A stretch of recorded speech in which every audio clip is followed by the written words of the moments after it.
بسم اللہ الرحمن الرحیم۔ السلام علیکم۔ آج تاریخ 14 جنوری سن 2022 بروز جمعۃ المبارک۔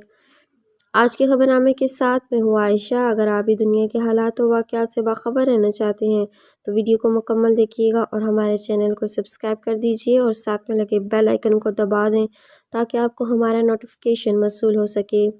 بڑھتے ہیں خبر نامے کی جانب اور شامل کرتے ہیں آج کی پہلی خبر۔ قومی اسمبلی میں حکومت کی ایک اور بڑی کامیابی، اسٹیٹ بینک ترمیمی بل 2022 بھی منظور کروا لیا۔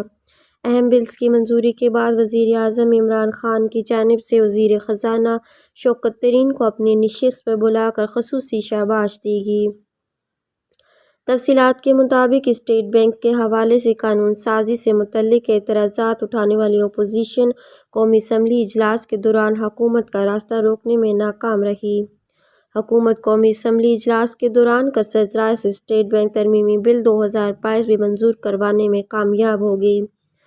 اہم بلز کی منظوری کے بعد وزیر اعظم عمران خان کی جانب سے وزیر خزانہ شوکت طرین کو اپنی نشست پر بلا کر خصوصی شاباش دی گئی۔ اس سے قبل تحریک انصاف کی حکومت قومی اسمبلی اجلاس کے دوران ضمنی مالیاتی بل 2021 بھی کثرت رائے سے منظور کروانے میں کامیاب ہو گئی۔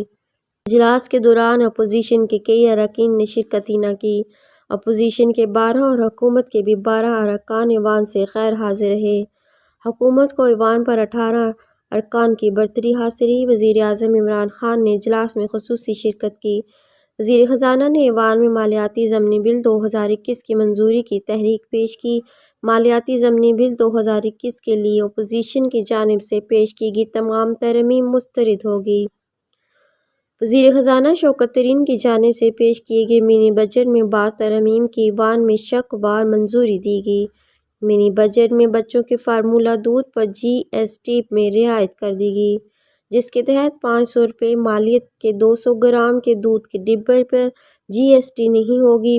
500 روپے سے زیادہ مالیت کے فارمولہ دودھ پر 17% جی ایس ٹی لگے گا۔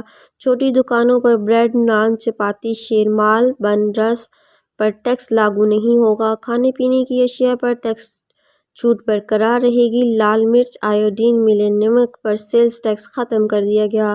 وفاقی وزیر خزانہ شوکت طرین نے قومی اسمبلی میں مالیاتی ضمنی بل 2021 کی منظوری کے لیے پیش کرتے وقت کہا کہ واویلا مچا رہا ہے کہ غریب تباہ ہو گیا، مہنگائی کا طوفان آ گیا۔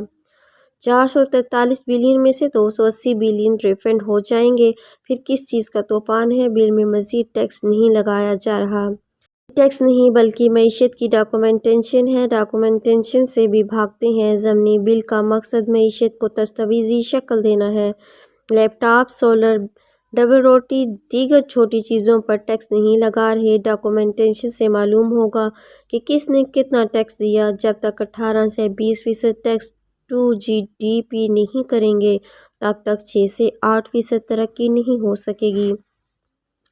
آج کے خبر نامے میں اتنا ہی۔ مزید خبروں کے لیے دیکھتے رہیے گا AF نیوز ورلڈ اور مجھے دیجیے اجازت۔ اللہ حافظ۔